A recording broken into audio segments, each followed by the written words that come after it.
नमस्कार विद्यार्थी मित्रांनो, जुनून अकॅडमी मध्ये तुमचं स्वागत आहे. पोलीस भरती निघालेली आहे, त्यामुळे आपण जे बॅच आहे ती फास्ट ट्रॅक सारखी सुरू केलेली आहे, ज्याच्यामध्ये आपण म्हणजे सुरुवात थोडी आरामात करतो. पण आता भरती निघाल्यामुळे तुम्हाला कदाचित एका महिन्यामध्ये सर्वच पाहिजे असेल, तर त्या सर्व पाहिजे असण्याच्या चक्करमध्ये आपल्याला थोडी स्पीड मध्ये बॅच घ्यायची आहे, ज्याच्यामध्ये मी तुम्हाला एक गणित किंवा दोन गणित समजून सांगेल. त्याच्यानंतर जे काही गणित राहतील ते तुमचे म्हणजे तुम्ही स्वतः बनवू शकता, ज्याच्यामध्ये फक्त आपल्याला आकडे चेंज करायचे आहेत. ठीक आहे, आकडे चेंज केले म्हणजेच त्याचं नवीन गणित झालं. बाकी भाषा तशीच असते किंवा थोडीफार चेंज होते, थोडीफार म्हणजे शेवटचे जे प्रश्न असतात ते. ठीक आहे, तर याच्यामध्ये आपण पहिला पार्ट घेतो आहे संख्या प्रकारचा. संख्या प्रकारमध्ये वेगवेगळ्या संख्या काढणे आहे, ज्याच्यामध्ये नैसर्गिक संख्या, समसंख्या, विषम संख्या. आता बघा, नैसर्गिक संख्या, समसंख्या, विषम संख्या ह्या पण आपल्याला माहित पाहिजे. नैसर्गिक संख्या म्हणजे जे निसर्गात उपलब्ध आहे, बरोबर, ज्याला आपण मोजू शकतो. त्याच्यानंतर समसंख्या म्हणजे ज्याला 0, 2, 4, 6, 8 या संख्यांनी या संख्या त्याच्या शेवटी येतात, किंवा 2 ने त्याला पूर्ण भाग जातो. पूर्ण भाग म्हणजे निषेध, काहीही शेष उरत नाही, त्या म्हणजे कोणत्या झाल्या? समसंख्या. आणि विषम संख्या म्हणजे याच्या शेवटी 1, 3, 5, 7 आणि 9 ह्या संख्या येतात. या सगळ्या संख्या कोणत्या आहेत? विषम संख्या. ओके, तर याच्यावर काही गणित आहे जे पोलीस भरतीमध्ये एका मार्कासाठी विचारले जाऊ शकतात. तर आपण तो गणित सुरू करतो आहे. तर त्याच्यामध्ये बघा, मी एक व्हिडिओ बनवलेला आहे. सर्वात पहिला व्हिडिओ आहे तो पुस्तकांचा. ठीक आहे, पुस्तकांचा म्हणजे आपल्याला कोणत्या कोणत्या पुस्तका हव्या आहेत, त्या पुस्तका आपल्याला घ्यायच्या आहेत आणि त्याच्यातून आपल्याला अभ्यास करायचा. आपला क्लास बघा पूर्ण पुस्तकांवर डिपेंड आहे. कोणताही क्लास तुम्हाला बघाल तर तुम्ही पुस्तका तुम्हाला सांगतीलच. ठीक आहे, तर आपला ऑफलाईन आणि ऑनलाईन दोन्ही क्लास सुरू होतो. तर इथे ऑफलाईन पण क्लास, याच्या मागे ऑफलाईन क्लास सुरू आहे समोर समोर. तर आजपासून आपण नवीन सुरुवात करत आहे. तर पहिला पार्ट आहे त्याच्यामध्ये नैसर्गिक संख्या. तर तुम्ही लिहायला सुरुवात करा नैसर्गिक संख्या. आता याच्यातलं पहिलं गणित आहे, गणित आपण लिहा.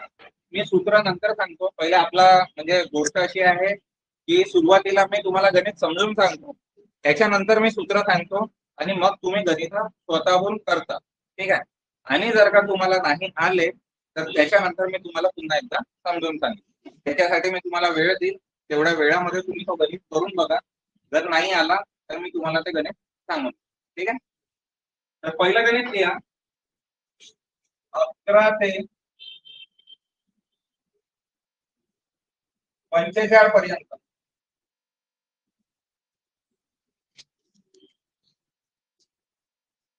किती नैसर्गिक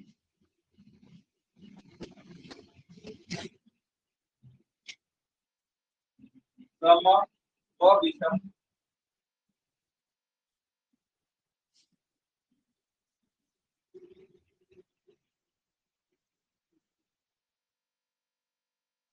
संख्या आहेत?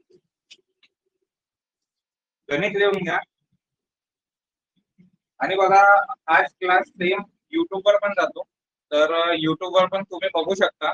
बट युट्यूबवर तुम्ही क्वेश्चन विचारू शकत नाही. तर अगर तुम्ही लिंक मध्ये तुमचा नंबर पाठवला तर मी तुम्हाला कॉन्टॅक्ट करेल, किंवा माझ्या नंबरवर तुम्ही कॉन्टॅक्ट करा, तर मी तुम्हाला ऑनलाईन क्लास किंवा ऑफलाईन क्लास जिथे होतो ते पण सांगू. ठीक आहे, तर पहिलं काय आहे, 11 ते 45 पर्यंत किती नैसर्गिक सम व विषम संख्या आहेत? आता 11 ते 45 म्हटलं तर त्याच्यामध्ये किती आले? 11, 12, 13, 14, 15, 16, 17, 18, 19, 20 असं कुठपर्यंत आला? 45 पर्यंत. जर आपण म्हणजे ट्रिक्स नाही वापरले किंवा सूत्र नाही वापरले तर आपल्याला काय करावं लागेल? 11, 12, 13, 14, 15 असं कुठपर्यंत लिहावं लागेल? 45 पर्यंत लिहावं लागेल, बरोबर. आणि त्याच्यातले आपल्याला काय विचारलेलं आहे? नैसर्गिक. नैसर्गिक तर सरळ दिसत आहे त्याच्यामध्ये किती संख्या आहे. ठीक आहे, आपण मोजू 1, 2, 3, 4, 5, 6, 7, 8, 9, 10 असं कुठपर्यंत मोजावं लागेल आपल्याला? 45. त्याच्यामध्ये आपला वेळ जाईल. ठीक आहे, त्याच्यानंतर आता बघा, ही विषम संख्या आहे का बरं? कारण की याच्या शेवटी काय लागलेला आहे, 1 लागला. याच्या शेवटी 1, 3, 5, 7, 9 हे लागतात. त्याला काय म्हणतात, विषम संख्या. काय म्हणतात, विषम. मी आता सांगितलं. त्याच्यानंतर समसंख्या विचारलेल्या आहे. त्याच्यामध्ये आणखी समसंख्या म्हणजे काय, ज्याच्या शेवटी 2, 4, 6, 8 आणि इकडे 0 पण लिहून देतो. या संख्या ज्याच्या शेवटी लागल्या त्या कोणत्या आहेत, सम. किंवा ज्याला 2 ने पूर्ण भाग गेला ते म्हणजे सम. तर बघा ही 12, 14, त्याच्यानंतर 16, 18 अशी जी संख्या आहे ते सम. तर त्यांनी काय विचारलेलं आहे, 11 ते 45 पर्यंत किती नैसर्गिक, त्याच्यानंतर सम व विषम. आता तुम्हाला हेही होऊ शकते, याच्यामध्ये 11 ते 45 पर्यंत फक्त सम विचारलं जाईल किंवा विषम विचारलं जाईल किंवा फक्त नैसर्गिक. पण मला नाही वाटत नैसर्गिक विचारणार, कारण की नैसर्गिक जर विचारला तर तुम्ही बोटांवर मोजू शकता, बरोबर. 11 पासून सुरू कराल तुम्ही, 11, 12, 13, 14, 15, 16 असा 45 पर्यंत जाल तर तुम्हाला लवकर येईल. तर म्हणून ते लोक एक तर विचारू शकतात सम किंवा विषम. आपण जेव्हा पोलीस भरती देत आहे आपल्याला हे लक्षात पाहिजे की आपण कोणत्या जिल्ह्यामध्ये भरती देत आहे. ठीक आहे. अगर तुम्ही जिल्हे वाईज अगर निवडाल तुम्ही, तर त्या जिल्ह्यामध्ये बघाल की कोणत्या जिल्ह्यामध्ये कमी जागा आहे. जिथे कमी जागा आहे होऊ शकतो तिथे टफ पेपर निघेल. ठीक आहे, होऊ शकतो. किंवा जसं अगर तुम्ही SRPF ची भरती द्याल तर SRPF आणि सिटी पोलीस मध्ये फरक असतो. SRPF मध्ये पेपर थोडा इझी निघतो, थोडा इझी. मी असं नाही म्हणत आहे की पूर्ण इझी निघेल, पण थोडा इझी निघतो. तर त्याची कंपॅरिझन मध्ये अगर आपण हाच क्वेश्चन, सेम क्वेश्चन राहिला तर याच्यामध्ये हे तीनही विचारले जाऊ शकतात. तर हा कुठे विचारला जाईल मग, सिटी पोलीस मध्ये अगर विचारला तर. त्याच्यानंतर अगर समजा SRPF मध्ये गेलं तर होऊ शकतं तुम्हाला फक्त नैसर्गिक संख्या विचारली. तर हा फरक पडतो. तर आपलं डोकं जागेवर ठेवून आपण जिल्हा सिलेक्ट करायचा आहे. काही घाई नाही आहे, शेवटच्या दिवसापर्यंत तुम्ही फॉर्म भरू शकता. पहिले पहिले भरणं काही आवश्यकता नाही आहे, कारण की सर्व्हर त्यावेळी थोडा डाऊन असतो आणि शेवटच्या दिवसांमध्ये डाऊन असतो, बरोबर. तर मधातले काही दिवस पकडायचे आणि त्याच्यामध्ये पहिले पूर्ण जिल्ह्यांची भरती येऊ द्या. त्याच्यानंतर किती जागा आहे, आपल्या कास्टच्या जागा किती आहेत, त्याच्यानंतर ओपनच्या जागा किती आहेत त्या बघूनच फॉर्म भरा. आणि सर्वात जास्त आतापर्यंत रेकॉर्ड आहे लोकसंख्येच्या हिशोबाने मुंबईकडच्या ज्या जागा असतात त्या जास्त निघतात. तर तिथे सर्वात जास्त चान्स असतो तुमचे सिलेक्ट होण्याचे. ठीक आहे, कास्ट वाईज म्हणा किंवा जागा ज्या काही पण निघेल त्या. त्याच्यानंतर बँड्समनची, त्याच्यानंतर आपलं ड्रायव्हरची भरती ते यायची. आता सध्या जागा निघायच्या आता पूर्णच्या पूर्ण, तर त्या लवकरात लवकर येतील. तर तुम्ही थांबून जा, एकदम घाई करू नका. ठीक आहे, एकदम घाई कराल तर ते लवकर फॉर्म भरला जाईल आणि होऊ शकते की फॉर्म भरता भरता असंही काही रूल निघून जाईल की या जिल्ह्यात भरला तर दुसऱ्या जिल्ह्यात भरता येणार नाही. असंही होऊ शकते, म्हणून घाई करू नका आणि उशीरही करू नका.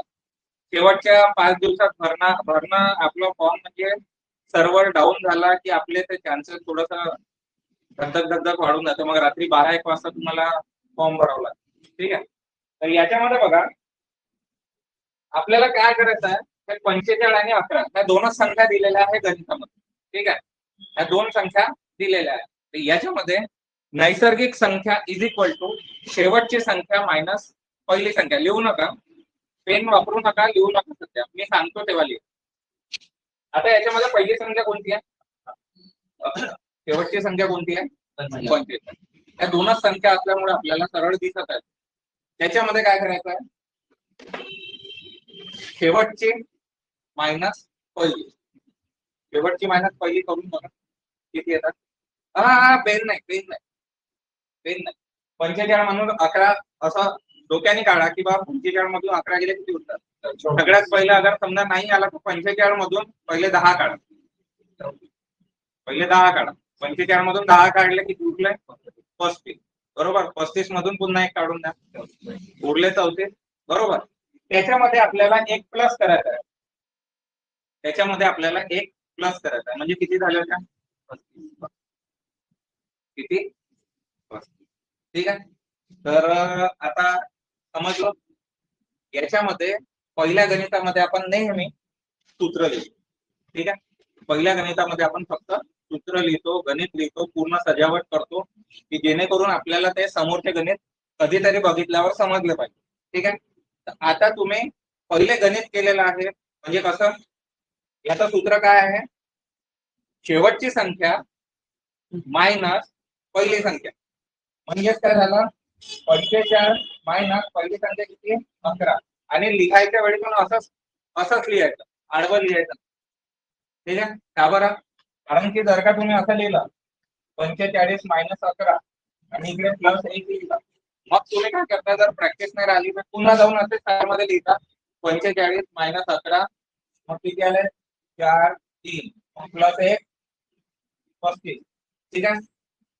जर असं लिहायचं आहे तर याच्यामध्ये वेळ लागतो, सरळ सरळ सूत्र. ठीक आहे. आता पहिल्या गणितामध्ये सूत्र लिहा, नैसर्गिक संख्या इज इक्वल टू नैसर्गिक संख्या इज इक्वल टू कंसामध्ये शेवटची संख्या मायनस पहिली संख्या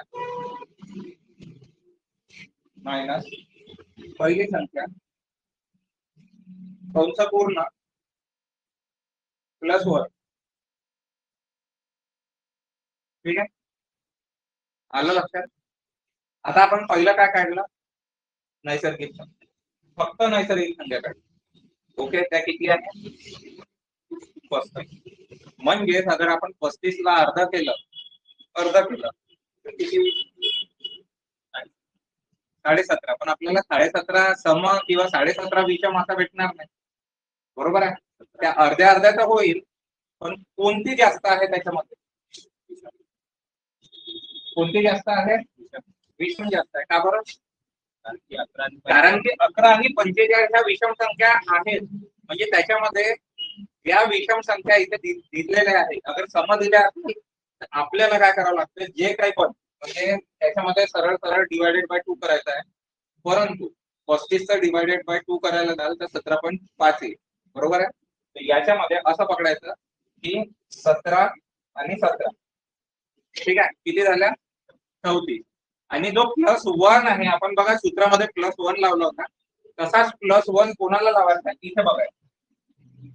इथे कोणत्या संख्या आहे, विषम. ठीक आहे. जर विषम आहे तर तो प्लस 1, अगर समजा हा सम आहे 17, विषम आहे 17, हा प्लस 1 कोणाला द्यायचा, विषम. म्हणजे किती झाल्या, 18. म्हणजे विषम कोणत्या झाल्या, 18 आणि सम 17. हे लिहा पहिले, लिहा. अरे हे नको, मी सांगतो. 11 व 45 या दोन्ही संख्या विषम आहेत, म्हणून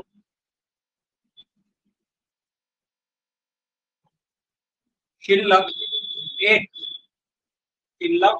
1 हा शिल्लक 1 हा विषम संख्येत मिळवला. झालं. आता सर अगर इथे मिक्स आले तर, हा क्वेश्चन आला का डोक्यात, माहित नाही ऑनलाईन वाल्यांचे आला का. तुम्ही ऑनलाईन मध्ये एक चांगली गोष्ट आहे, माईक तुम्ही सुरू करून विचारू शकता मला. ठीक आहे. ओके. काही विचारायचं राहिलं तर, म्हणजे असं समजा की ऑनलाईन आणि ऑफलाईन सारखाच होतो, नाही तर बस असं समजाल की काही विचारलं तर सांगणार नाही. माईक लागला, आवाज येत असेल तुम्हाला. ठीक आहे. आता याच्यामध्ये बघा 11 आणि 45 या विषम संख्या आपण विषम मध्ये मिळवलं, पण अगर ही 11च्या ऐवजी 10 असतील तर, क्वेश्चन आला पाहिजे डोक्यामध्ये की आपण बसलो आहे तर म्हणजे असंच नाही की शिकवायसाठी बसलोय म्हणून शिकवत आहे आणि समोर वाढत आहे. हे क्वेश्चन येऊ द्या, छोटे छोटे क्वेश्चन, आणि विचारात चला. ठीक आहे. मी मारणार नाही किंवा रागवणार नाही, साहजिकची गोष्ट आहे. तर अगर समजा 10 आणि 45 असं समविषम आलं असतं तर ती जे खालची जी संख्या येणार आहे ती सारखीच आहे, 36 आलं. ठीक आहे. त्याच्यामध्ये 36 आलं असतं, 34 आलं असतं, असं काही आलं असतं. ठीक आहे. तर ते अर्धे अर्धे राहते. ओके. ते येणारच नाही, एक जास्तीची येणारच नाही. ओके. आता ह्या गोष्टी केव्हा होईल, फक्त एक कोणामध्ये मिसळावं लागेल, एक तर विषम मध्ये किंवा सम मध्ये. आता जेव्हा नेक्स्ट गणित करू बघा, आपला क्लास म्हणजे आपण एकदम फास्ट ट्रॅक म्हटलं बरोबर, एकदम हवाई जहाजावर बसलो उडलं असं नाही होणार, ठीक आहे. पण याच्यामध्ये हा पहिला गणित जर का तुम्ही चांगला समजला तर याच्यावरचे सगळे गणित तुम्ही करू शकता, हे माझी गॅरंटी, ठीक आहे. आता बघा, हे जे प्रोसेस आपण केली, ठीक आहे, ही प्रोसेस आपल्याला नेक्स्ट गणितामधून लिहायची आहे, ठीक आहे. आपल्याला ती डोक्यात ठेवायची आहे आणि फक्त उत्तर काढायची. ओके. आता मला प्रोसेस सांगा फक्त.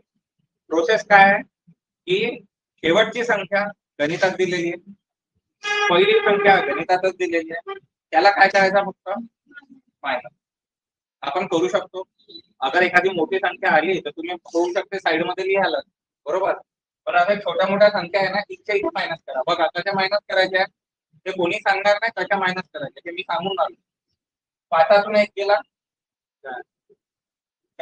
केला, समजलं मी म्हणजे काय आहे ते सोपी आहे. पण तो मुलं काय करतात, 45 मायनस 11 हे सुद्धा साइड मध्ये लिहितात. तर आपल्याला याच्यामध्ये वेळ वाया घालवायचा नाही, ठीक आहे. म्हणजे खूपच मोठी गोष्ट नाही सांगितली मी, पण ह्या गोष्टी मनातल्या मनात किंवा तिथे क्वेश्चन पेपर असेल, क्वेश्चन पेपरवर तुम्ही पेन्सिलने लिहा, ठीक आहे.